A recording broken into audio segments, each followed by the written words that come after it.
इंद्र कुमार जी झांसी से।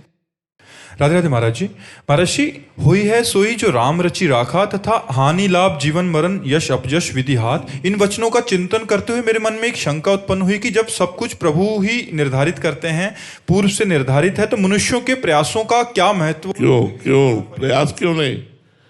प्रयास क्यों नहीं? हुई सोई जो राम रचि राखा, ये प्रयास के बाद है।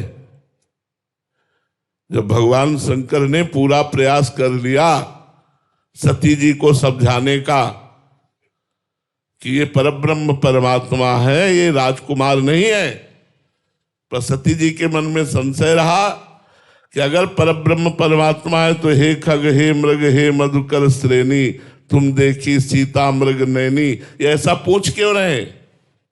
और यदि ये राजकुमार है तो सच्चिदानंद स्वरूप भगवान शंकर ने परमधाम सच्चिदानंद भगवान की जय करके प्रणाम क्यों किया? बार बार संशय, बार बार जब बहुत प्रकार से समझा कर देखा भगवान शंकर ने और उनकी समझ में नहीं आया, तब उन्होंने कहा जो तुम्हारे मन अति संदेहु तो किन जाय परीक्षा लेहु। अब होई सोई जो राम रचि राखा, को कर तर्क बढ़ावे साखा, अस कई जपन लगे हरि नामा। बात समझो, कहीं की टांग और कहीं का हाथ जोड़ोगे तो बात नहीं बनेगी। उस प्रसंग को समझिए। बहुत प्रयास करने के बाद फल में हम ये सोच सकते हैं होई सोई जो राम रचि राखा।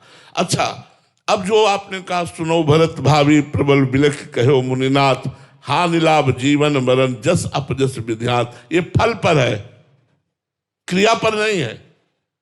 हम क्रिया कर रहे हैं और उसके फल में हानि आनी है या लाभ आना है, ये भगवान जाने, ये हमारे भाग्य का विधान होगा। लेकिन क्रिया तो हमको करनी है। दोनों बातें, पहले में प्रयास के बाद फल पर हुई इसमें जो राम रचि राखा, इसमें क्रिया के बाद परिणाम पर हानि लाभ जीवन मरण जस अपजस विध्यात। क्रिया तो प्रधान है। ये कैसी बात करते हो?